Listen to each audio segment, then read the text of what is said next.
네, 우리 하나님의 말씀 함께 같이 보도록 하겠습니다. 하나님의 말씀은 사도행전 3장 1절부터 10절까지의 말씀입니다. 우리 여러분 한 절, 저 한 절 함께 같이 교독하도록 하겠습니다. 우리 1절 함께 같이 읽겠습니다. 제9시 기도 시간에 베드로와 요한이 성전에 올라갈새 사람이 메고 오니 이는 성전에 들어가는 사람들에게 구걸하기 위하여 날마다 미문이라는 성전 문에는 두는 자라. 그가 베드로와 요한이 성전에 들어가려 함을 보고 구걸하거늘 베드로가 요한과 더불어 주목하여 이르되 우리를 보라 하니 그가 그들에게서 무엇을 얻을까 하여 바라보거늘 베드로가 이르되 은과 금은 내게 없거니와 내게 있는 이것을 내게 주노니 나사렛 예수 그리스도의 이름으로 일어나 걸으라 하고 오른손을 잡아 일으키니 발과 발목과 곧 힘을 얻고 뛰어 서서 걸으며 그들과 함께 성전으로 들어가면서 걷기도 하고 뛰기도 하며 하나님을 찬송하니 모든 백성이 그 걷는 것과 하나님을 찬송함을 보고 그가 본래 성전 미문에 앉아 구걸하던 사람인 줄 알고 그에게 일어난 일로 인하여 심히 놀랍게 여기며 놀라니라. 아멘. 우리 임마누엘 찬양대 하나님 앞에 찬양으로 영광 올려드립니다.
아멘. 감사합니다. 우리 하나님께 감사와 영광의 박수 올려드리겠습니다.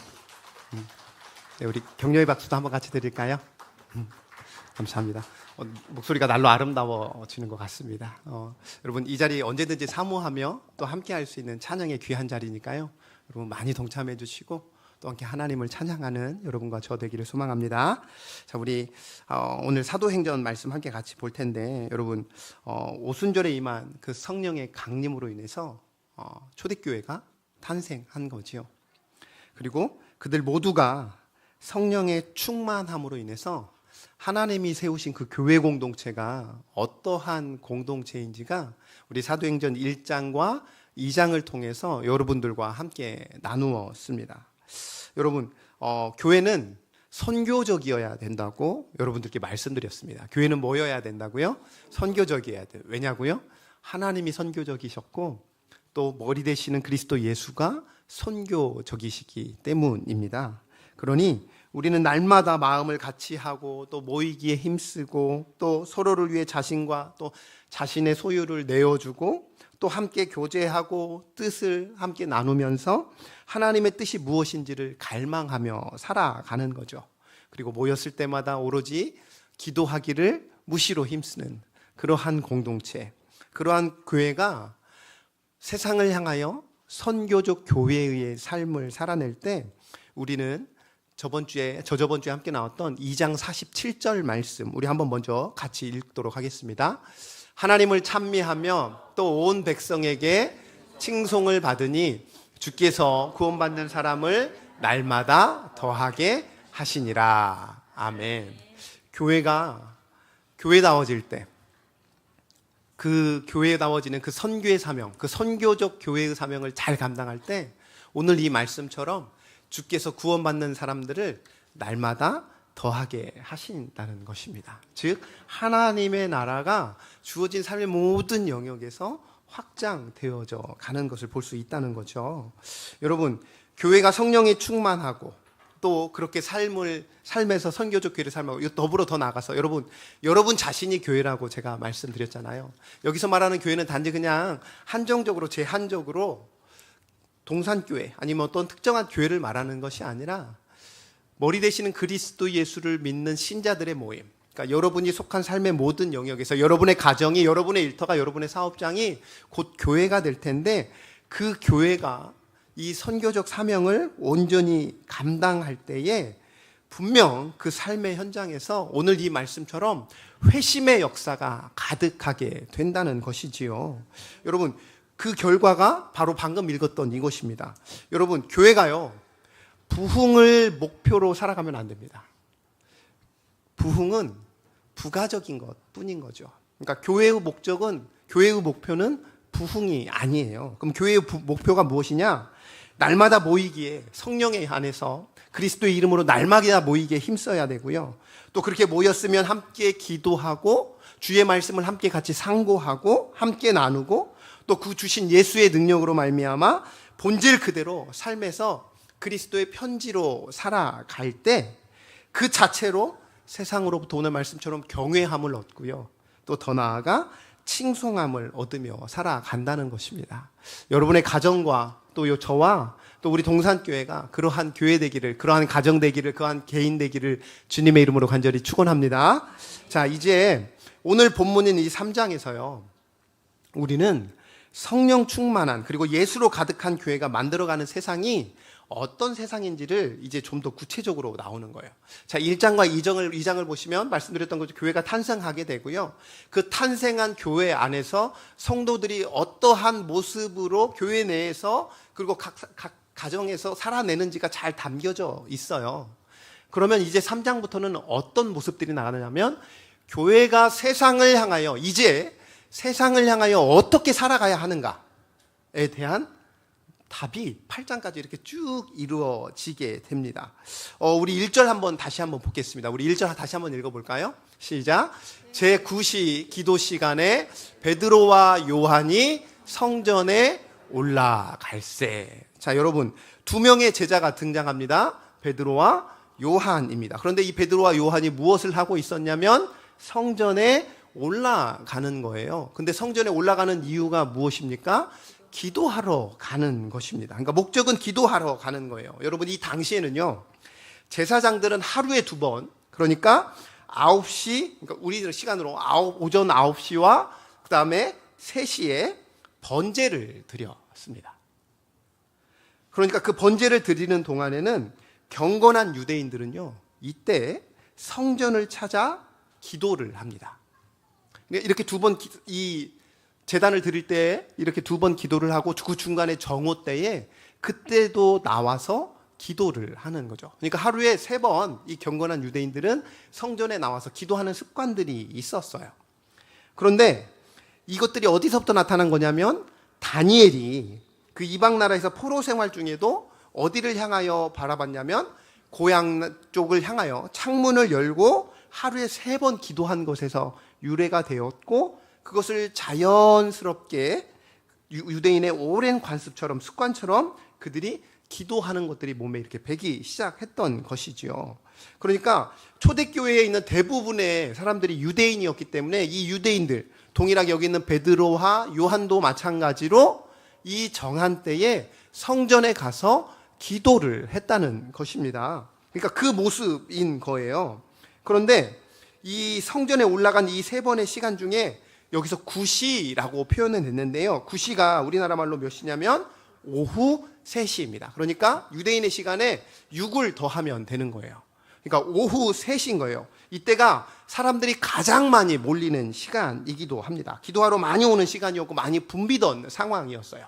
그러니까 그냥 사람들이 많은 가운데 이 베드로와 요한이 기도하러 성전에 올라가는 장면인 거예요. 여러분들이 제가 이렇게 자세히 설명을 드리는 이유는 뭐냐면 여러분들이 이렇게 머릿속에서 그림을 한번 그려 보셨으면 좋겠습니다.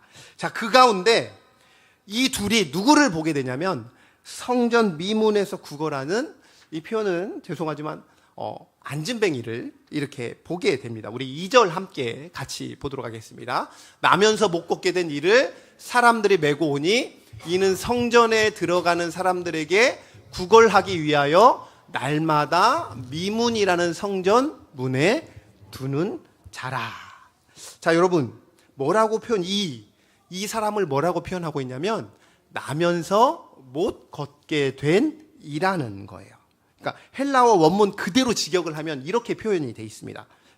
그의 어머니의 자궁에서부터 안진뱅이였던 한 사람이라고 표현이 되는 거예요. 그러니까 그는 선천적인 기형을 안고 하반신의 지체 장애를 가지고 태어났다는 거예요. 그러니까 걸어 다니지를 못하니까 매일 앉아 있다 해서 사람들이 약간 조롱 섞인 투로 안진뱅이라고 말을 봤던 것입니다. 여러분, 사도행전 4장 22절을 보시면 이 사람의 나이가 대략적으로 나오는데 40세라고 표현하고 있습니다. 그러니까 40살이라는 거예요. 그러니까 이 사람이 나면서부터 죽을 때까지 도무지 그 병의 사슬에서 벗어나지 못한 거죠. 그리고 그냥 그렇게 살다 죽어야 할 운명이다. 이 나면서 못 걷게 된 이 말 안에 이 사람은 태어나면서부터 이 병의 사슬에서 벗어나지 못하고 그냥 그렇게 살아갈 운명이다라는 내용이 내포되어져 있는 표현이라는 거예요. 거기다가 움직일 수 없으니까 무엇을 못하죠? 경제적인 활동을 못하는 겁니다. 경제적인 활동을 못하니까 어떻게 되겠어요? 만약 부모가 어느 정도 경제적 여유가 있었다면 당연히 그를 재산을 물려주고 그가 삶을 영위할 수 있도록 도와줬겠지만, 그러지 못했다면 그는 가난에서 평생 벗어나지 못했을 겁니다. 그런데 오늘 본을 보니까 그는 가난했었어요. 그러니까 그 당시에 병이라는 것, 이 질병이라는 건 하나님의 벌이라고 여겨지던 시대였습니다. 그러니까 사람들이 그를 멀리 했었고요. 그는 부정하다 여겨져서 성전에 들어갈 수도 없는 존재였습니다. 그러니까 부정한 자로 간주되다 보니까 종교적 차별도 받는 거예요. 이 한 절 안에 나면서 못 걷게 된 이 한 절 안에 그의 인생의 모든 게 담겨져 있습니다. 영적으로, 정신적으로, 육체적으로, 경제적으로, 종교적으로, 사회적으로 그는 버림받은 존재였고요. 그는 그저 고통 가운데 살아가는 존재였습니다. 그냥 참담한 인생이었어요. 살았는데 죽은 것이나 다름없는 존재였다는 것입니다. 이 사람이 먹고 살 수 있는 방법은 유일하게 딱 하나 있었습니다. 이게 뭐냐? 자신의 가장 부끄러운 모습, 가장 내보이기 싫은 신체의 모습을 사람들에게 보여주며 구걸하는 것이었습니다. 그러니까 문제는 혼자 움직일 수 없다 보니까 구걸할 만한 적합한 장소를 누가? 사람들이 데려다 줬다는 거죠. 그러니까 사람들이 그를 메고 매일 어디로 그런데 데려다 줬느냐? 성전 앞에 데려다 줬다는 거예요. 왜냐? 이 당시에 이 유대인들 안에 어떤 생각들이 딱 자리 잡혀 있냐면 구제가 경건의 중심 요소 중에 하나였다고 여기던 때였습니다. 그러니까 내가 구제를 하면 나는 경건의 모양이 가득한 자로 여겼어요. 이게 심지어 이게 이 당시에 너무 만연해 가지고요. 이들이 마치 적선을 보여주듯이 이 당시 했던 것입니다. 그러니까 예배를 드리러 가는 이 사람들 그 성전 앞에 기도하러 가는 이 성전들 앞에 딱 있기에 가장 최적의 장소가 바로 이곳이었던 거예요. 그런데 그 성전이 하필 어떤 곳이라고 표현을 하고 있죠? 미문이라는 겁니다. 여러분 미문 뜻이 뭐냐면 아름다운 미자 쓰는 거예요. 그러니까 아름다웠던 문이라는 거예요. 이때 이 미문은 이 역사가인 요세푸스가 뭐라고 기록을 했냐면은 이 미문이 청동으로 만들어졌다는 거예요. 청동? 그게 뭔데? 그 당시의 금이나 금보다 더 비쌌었습니다. 그러니까 그만큼 화려하고 아름답게 만들어 놓은 문이 이 미문이라는 거예요. 이 미문에 그가 앉아 있는 거예요. 누가가 이 두 장면을 굉장히 적나라하게 대조하면서 나타냅니다. 가장 아름다운 성전의 그 문 앞에 가장 비참한 인생이 딱 서 있는 거예요. 그 성전의 아름다움을 나타내고자 만든 그 미문 앞에 정작 그 성전에는 들어가지 못하는, 그리고 아무런 치료를 받을 수 없고 아무런 도움을 받을 수 없는 이 가장 비참한 인생이 그 앞에 앉아 있는 거예요. 이런 아이러니한 모습을 오늘 이 장면에서 딱 보여주는 겁니다. 여러분, 아까 앞에서 말씀드렸듯이 이 사람은 성전 안으로 들어가서 다른 유대인들처럼 똑같이 하나님께 예배할 수 없습니다. 왜냐고요? 이 사람은 자기가 들어가기에는 다른 사람들이 지나치게 거룩했기 때문이에요. 그런데 그 속을 잘 들여다보면 자신들의 이익을 지키기 위해서 하나님의 아들을 죽일 정도로 끔찍한 악인들이기도 했습니다. 이런 겉과 속의 다른 모습들, 그리고 실제적으로 보여지는 것과 그렇지 않은 이 비참한 모습들을 계속해서 대조하면서 보여주는 장면이기도 하다는 거죠. 그들은 이 표현을 좀 한 번만 더 쓰겠습니다. 이 앉은뱅이, 지금은 이게 조롱하는 듯한 말이니까 이 잠 나면서부터 걷지 못하는 이 일을 자신들을 차별하여 자신들만의 종교적인 위선과 가식의 성을 이들이 쌓고 살았던 거죠. 이게 3장 2절에 나오는 딱 그 모습인 것입니다. 이게 이 한 문장이 배경을 싹 설명하는 거예요. 그런 이 사람 앞에 누가 나오느냐? 베드로와 요한이 다가오는 거예요. 세상의 깊은 둘레에 사로잡힌 이 사람에게 성령에 사로잡힌 사람들이 다가오는 거예요. 이 거린의 반응이 어떻습니까? 3절하고 4절입니다. 여러분들이 3절 읽어주시면 감사하겠습니다. 그가 베드로와 요한이 성전에 들어가려 함을 보고 구걸하거늘 베드로가 요한과 더불어 주목하여 이르되 우리를 보라. 여러분, 이 둘을 보고 이 거린이 어떻게 합니까? 늘 하던 대로 구걸을 합니다. 기도하러 온 많은 이들을 향하여 구걸하듯이 마침 이 둘이 다가올 때 늘 하던 대로 구걸을 하는 거예요. 그러자 베드로와 요한이 주목하면서 뭐라 말합니까? 우리를 보라입니다. 여러분, 오늘 제가 밑줄을 좀 쳐드렸는데요. 3절 한번 보여주시겠습니까? 자, 3절에 제가 밑줄 친 단어가 있습니다. 뭐죠? 보고. 4절 한번 보여주시겠습니까? 주목하고. 또 뒤에 보라. 무려 3절에 이 보다라는 의미를 가진 걸 몇 번을 썼습니까? 3번을 썼습니다. 근데 우리는 그냥 보다라는 단어로 이해를 하지만 헬라어 원문에는 이 단어가 다 다릅니다. 다 다른 단어를 썼어요.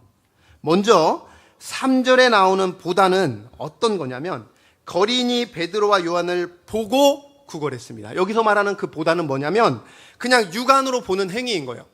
그러니까 이 사람은 베드로와 요한이 지나가는 것을 그냥 사람이 지나간다. 나를 뭐 해줄? 적선해줄 수 있는 그 일반적인 그 사람이 지나간다는 걸 일반적인 시간으로 바라보고요. 늘 하던 대로 적선을 구합니다. 자신의 필요만을 기대하는 그런 제한된 이거 해줬으면 좋겠어 라는 눈빛으로 보는 거예요. 우리 꼬맹이들이 아빠 맛있는 거 사줘 라고 그냥 이렇게 보듯이 그냥 이렇게 보는 거예요. 그 보다라는 단어입니다. 그러니까 이 사람이 이 둘에게 좀 도와주세요. 그러면 하나님께서 복을 주실 거예요. 뭐 이렇게 말을 했을 수도 있겠죠. 근데 대부분은 그냥 지나쳤을 겁니다. 왜? 가는 모든 사람마다 이 거린에게 적선을 베풀었으면 아마 부자가 됐을겠죠. 그런데 매일 보던 그 사람이 그곳에 계속 앉아 있으니까 뭐 저 사람은 늘 저기 앉아 있는 사람이겠지 이러니 하고 그냥 대부분의 사람들이 지나쳤겠죠. 그리고 이 거린 또한 그냥 늘 그게 몸에 배었듯이 그렇게 바라보며 습관적으로 뭐 해달라? 보며 도와달라 구걸을 했던 거죠.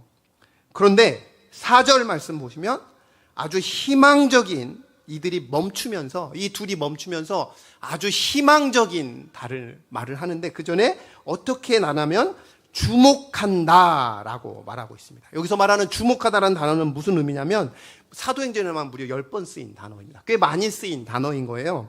이 단어가 그냥 바라보는 것 이상의 단어인데 주의 깊게 관찰하고 응시하고 어떤 의미를 찾으려고 그런 시선을 의미하는 단어가 바로 이 주목하다라는 단어인 거예요. 그러니까 어떤 의미를 가지고 있냐면 베드로와 요한이 그와 또 그의 상태와 또 하나님의 역사심을 분별하는 그런 깊은 집중과 관심의 눈으로 그를 주목했던 거예요. 근데 재밌는 건 여러분 이날 이 둘이 처음으로 이 성전에 기도하러 왔겠습니까? 아니겠죠. 그렇죠? 또 이 거린 또한 오늘 처음 나왔겠습니까? 아니죠. 그러니까 평소 때 뭐 한 사이였어요? 그냥 늘 지나치고 마주하던 사이였어요.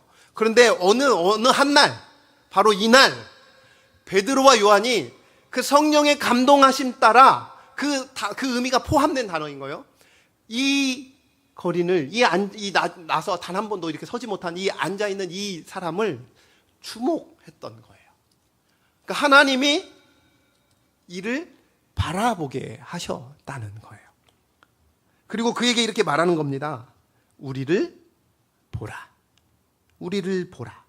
여기서 또 보다라는 단어가 뭐냐면 의도적으로 방향을 돌려서 바라보라는 거예요. 그러니까 어떤 의미냐면 베드로와 요한 자신을 그냥 보다 이런 의미를 넘어서서 이제 기존에 너가 적선의 눈빛으로 우리를 바라보지 말고 그 눈빛 말고 이전에 보지 못했던 다른 것으로 우리를 다시 한번 바라보라 라는 의미인 겁니다.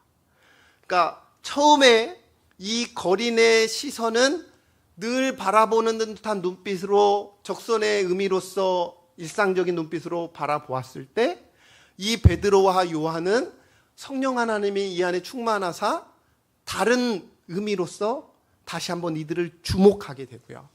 그러니까 여러분들이 세상에 나가서 매일마다 만나는 그 사람들을 어느 한 날은 성령 하나님께서 여러분의 마음을 강하게 역사하셔서 그 한 사람을 다른 마음으로 바라보게 하시는 거예요.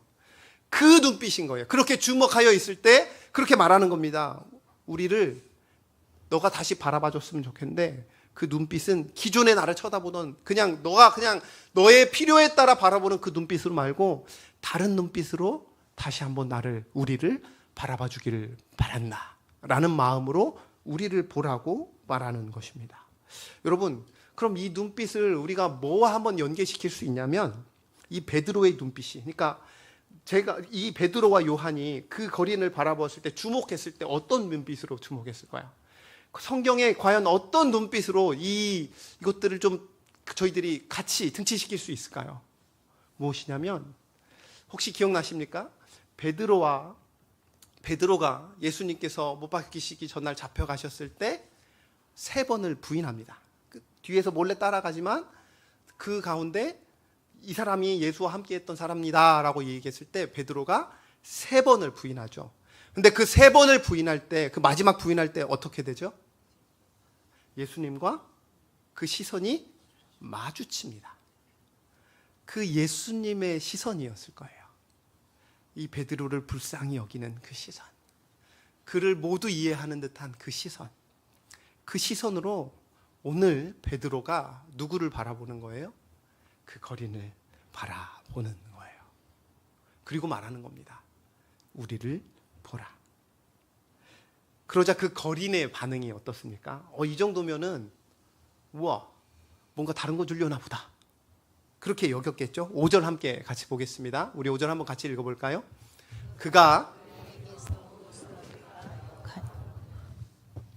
자, 다른 눈빛으로 나를 바라봐줬으면 좋겠어 했더니 평소 같았으면 그냥 이렇게 돈을 좀 주거나 그냥 갔을 텐데 갑자기 먼짓 서더니 말을 하고 이 애틋한 눈빛으로 그를 바라보면서 그에게 우리를 봐 하는 순간 이 거린의 어떤 반응이었겠어요? 야, 오늘 뭔가 다른 게 오겠다.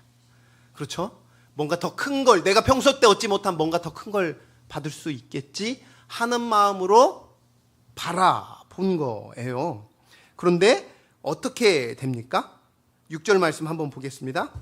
베드로가 이르되 은과 금은 내게 없거니와 내게 있는 이것을 내게 주노니 나사렛 예수 그리스도의 이름으로 일어나 걸으라 하고. 자, 시작이 뭐죠?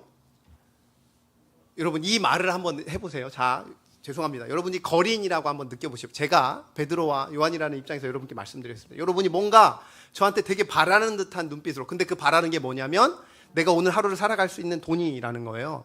근데 제가 여러분들한테 여러분 주목하세요. 저를 보세요. 저 돈 없는데요. 그럼 여러분들 그러겠죠. 그러겠죠. 뭐 장난하나? 그러겠죠. 여러분의 필요는 저한테 돈인데 제가 딱 시점부터 얘기하는 거예요. 이 거창한 표현이잖아요. 은과 금은 내게 없으나. 근데 그냥 무슨 뜻이에요? 나 돈 없어. 애틋한 눈빛으로 바라보면서 정작 하는 얘기는 나 돈 없어. 라는 거예요. 입에서 아마 여기는 표현되지 않았겠지만 속으로나 입으로나 아마 욕을 했을 수도 있을 것 같습니다. 그런데 어떻게 보면 또 반대로 절망감을 느꼈을 수도 있겠죠. 뭐 하자는 거야. 근데 이 절망이 예수를 바르게 믿을 수 있는 출발이 되는 거예요. 그리고 교회가 제일 먼저 외쳐야 할 구호 중에 하나가 되는 겁니다. 교회는 세상을 향하여 우리는 은과 금이 없습니다 라고 외치며 나아가는 겁니다.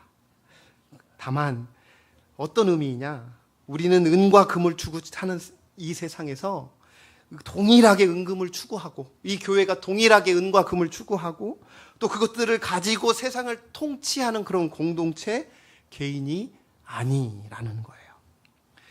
예수님은 우리가 원하는 것, 또 우리가 바라는 것을 이루시기 위해서 하나님이 여러분에게 보내주신 그 알라딘의 램프가 아닙니다. 무슨 돈데크만처럼 그냥 여러분들 가운데 자, 뭐가 필요한 게 뭐니? 문질러봐. 내가 줄게. 예수님은 그러한 존재가 아니라는 거예요. 예수님은 우리가 원하는 것이 아니라 우리에게 진정으로 필요한 것을 아시고 그것을 분명히 주실 수 있는 분이십니다. 그런데 그것이 무엇이겠습니까? 우리의 참된 창조주 되시고 생명 되시는 하나님과의 끊어진 관계를 회복하는 거예요. 하나님과의 그 끊어진 관계를 회복하는 것. 이것을 주시기 위해 이 땅 가운데 오셨다는 것입니다. 썩어 사라질 이 세상에 매여 살지 말고 영원한 하나님의 나라를 소망하며 살게 하는 것이요, 영생이고 구원입니다. 여러분, 교회도 마찬가지인데요. 혹시 영어 수거 중에 이런 수거가 있어요. 이게 뭐냐면 요즘은 잘 안 쓰는 표현이기도 하지만 as poor as church mouse. 제가 좀 써왔으면 좋겠는데 무슨 말이냐면 as 하면 한번 고등학교 때를 상상해 주세요. 뭐뭐만큼이란 뜻을 가지고 있습니다. 그러니까 poor, 가난하다. 뭐만큼 진짜 가난하다. 근데 뭐만큼 가난하냐면 church mouse라는 거예요. 마우스가 뭐예요? 쥐잖아요. 근데 어떤 쥐래요? church. 그러니까 교회에 살고 있는 쥐만큼 가난하다는 거예요. 이게 이 표현에서 죄송합니다. 더럽게 가난하네. 이게 영어의 하나의 수거인 표현이에요. 그러니까 너무 가난하다는 뜻이에요. 이게 무슨 말이냐면 그 당시에 교회에는 먹을 음식이 거의 없으니까 이 쥐가 사는데 하필 교회에 사는 거예요. 그래서 교회에 사는 쥐가 매우 가난할 거다라는 발상에서 나온 표현인 거예요. 그러니까 한때는 이 교회가 가난의 상징이기도 했던 때가 있었습니다. 핍박을 한창 받을 때 이 고린도 교회가 그 대표적인 예인데요. 고린도라는 도시는 다 무엇으로 먹고 사는 도시였냐면 우상으로 먹고 사는 도시예요. 그런데 이 우상의 것들 교회가 확 끊어내니까 정작 먹고 살 것이 없는 거예요. 그만큼 가난했던 교회가 되었거든요. 그런데 문제가 뭐냐? 이 아이러니하게도 그때 교회는 영적인 수원지 역할을 했습니다. 세상에서는 가난했는데 이때가 교회로서는 가장 영적인 수원지의 역할을 감당하던 때가 이때였어요. 그런데 반대로 교회에 은과 금이 가득 차기 시작한 때가 왔습니다. 중세시대겠죠. 그리고 때로는 지금도 그러한 모습들이 가질 때가 있겠죠. 그렇게 교회에 은과 금이 가득할 때 어느덧 영적으로 무기력한 공동체가 되어버렸습니다. 그래서 이 표현이 있는 거예요. 내게 은과 금은 없거니와. 교회는 은과 금을 추구하는 공동체가 아닙니다. 여러분이 교회입니다. 여러분의 가치관은 은과 금을 추구하는 게 아닙니다. 그러면 은과 금을 추구하지 않고 무엇으로 우리는 살아가는가? 그게 바로 다음 말씀입니다. 우리 한번 그 뒤에 말씀, 없거니와, 우리 없거니와 그 뒤에 말씀 다시 한번 보여주시겠습니까? 앞절입니다. 네, 없거니와 그 다음 한번 같이 읽어볼까요? 시작. 내게 있는 이것을 내게 주노니 나사렛 예수 그리스도의 이름으로 일어나 걸으라 하고. 아멘. 힘이 너무 없어요. 여러분, 이게 교회의 정체성이고요. 교회는 이것을 선포하며 살아가야 됩니다. 우리 다시 한번 내가 속한 삶의 모든 영역에서 내가 이 말씀을 붙들고 이 말씀을 선포하며 살아가겠다 결단하는 마음으로 우리 다시 한번 큰 목소리를 또 하겠습니다. 내게 있는 이것을 내게 주노니 나사렛 예수 그리스도의 이름으로 뭐하라? 일어나 걸으라. 누구의 이름으로? 나사렛 예수의 이름으로. 나사렛 예수의 이름으로. 여러분, 여기서 나사렛 예수의 이름이 뭐냐면 나사렛 예수 그리스도의 권위로, 그 능력으로 라는 의미를 가지고 있는 것입니다. 이 말을 마치고 베드로가 거린의 오른손을 잡아 그를 일으키자 어떻게 됩니까? 그의 발과 발목에 힘을 얻고 곧 일어서게 됩니다. 우리 7절과 8절 읽겠습니다. 제가 7절 읽겠습니다. 오른손을 잡아 일으키니 발과 발목이 곧 힘을 얻고 뛰어서서 걸으며 그들과 함께 성전으로 들어가면서 걷기도 하고 뛰기도 하며 하나님을 찬송하니. 아멘. 여러분, 산 것 같으나 죽을 것 같은 이 인생에, 이 광야에 살아가고 있는 이 인생에 곧 꽃이 피었습니다. 죽은 것이나 다름없는 그 인생이 살아난 거죠. 그야말로 새 창조가 일어난 것입니다. 그 어떤 의술도 아니고 은과 금의 힘도 아니고 오직 나사렛 예수 그리스도의 이름으로 그 권능으로 이루어진 창조인 것이지요. 이 기적은 베드로와 요한이 의지하는 그분, 바로 예수님이 유대인들이 십자가에 죽인 후 영원히 끝난 것이 아니라 죽은 자 가운데서 부활하셔서 하나님 보좌 우편에 앉아서 이 세상을 지금도 이 교회를 통해서 다스리신다는 것을 보여주는 극명한 장면입니다. 그것을 선포하는 장면이기도 합니다. 그것의 산 증거입니다. 그리고 이 모습을 보고 어떻게 합니까? 하나님을 그는 뛰며 찬양을 하는 것이지요. 이제 말씀을 좀 정리하겠습니다.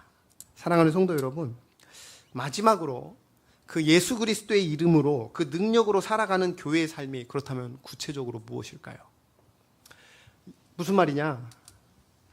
앞서 1장과 2장은 교회에서 우리 교회 공동체 안에서 우리가 어떻게 살아가야 되는가에 대해서 1장 2장을 말씀드렸다면, 그리고 그 모습을 보고 다른 이들이 저렇게 살아가는 공동체는 도대체 뭐 하는 공동체야라는 궁금함을 가지고 그렇게 날마다 하나님의 은혜로 말미암아 그곳이 확장되었다면, 이제 교회로 부르심 받은 우리가 세상에서 어떠한 모습으로 살아가야 되는가가 오늘 이 본문에서 나오는데, 그 첫 번째가 무엇이냐? 바로 그리스도 예수의 이름으로 일어나 걸으라 선포하며 살아가는 존재라는 거예요. 그게 여러분과 저의 인생인데, 이렇게 여러분 그러면 어디 가서든지 계속 가서 그러실 겁니까? 일어나 걸으라, 일어나 걸으십시오, 일어나 걸으십시오, 그렇게 말하며 살아가겠습니까? 아니잖아요. 그럼 이 일어나 걸으라는 그 의미가 도대체 우리에게 주어지는 메시지는 무엇인가? 우리가 몇 구절을 한번 보고 오늘 말씀 마치도록 하겠습니다. 우리 먼저 빌립보서 2장 15절 말씀 한번 같이 읽도록 하겠습니다. 시작. 순전하여 어그러지고 거스르는 세대 가운데서 하나님의 하나님의 흠없는 자녀로 세상에서 그들 그들 가운데 가운데 빛들로 나타내며. 아멘. 예수의 능력은, 예수 그리스도 이름은, 그 능력은 거룩에서 나옵니다. 거룩에서 나옵니다. 내가 아무리 많이 가졌고 내가 아무리 그럴듯하게 보일지 모르겠지만 내 안에 하나님을 향한 거룩이 없다면 나는 그리스도의 능력을 가진 자가 아닙니다. 교회의 능력은 거룩에서 드러납니다. 삶과 행실로 세상과 구별된 거룩한 공동체로서 세상의 타락과 어두움 속에서 하나님의 빛을 비추는 그 역할을 감당하며 살아가는 거죠. 이게 첫 번째고요. 두 번째, 교회가 그리스도의 이름으로 그 권능으로 살아가는 것이 어떤 것을 의미하느냐? 미가서 6장 8절의 말씀입니다. 우리 함께 같이 읽겠습니다. 사람아, 주께서 선한 것이 무엇임을 내게 보이셨으니 여호와께서 내게 구하시는 것은 오직 정의를 행하며 인자를 사랑하며 겸손하게 내 하나님과 함께 행하는 것이 아니냐. 아멘. 무엇입니까? 거룩을 추구하며 살고 또 선한 것이 무엇임을 이 말씀을 통해서 우리에게 보여주셨으니 이 말씀을 쫓아 정의를 행하고 이 기울어진 저울을 사용하는 이 세상에서 공의와 정의, 사랑 없는 이 세상에서 그 사랑으로 행하며 참으로 교만한 이 땅 가운데서 하나님만이 우리의 모든 것 되시고 왕 되신다는 그 겸손함으로 나보다 남을 더 귀하게 여기며 하나님의 선하심을 증명하며 살아가는 것이지요. 그리고 마지막으로 디모데후서 4장 2절 말씀입니다. 우리 함께 같이 읽겠습니다. 너는 말씀을 전파하라. 때를 얻든지 못 얻든지 항상 힘쓰라. 범사의 오래 참음과 가르침으로 경책하며 경계하며 권하라. 그리스도 이름으로 예수의 권능을 붙잡고 복음을 전하는 삶입니다. 언제요? 때를 얻든지 못 얻든지. 이 일을 우리가 힘있게 감당할 때 우리가 서두에 2장 47절의 말씀에 읽었던 것처럼 하나님을 찬미하고 또 온 백성에게 친송을 받으니 주께서 구원받는 사람을 날마다 더하게 하시는 귀하고 복된 일들이 여러분과 저와 우리 동산교회 가운데 가득하기를 주님의 이름으로 간절히 축원합니다.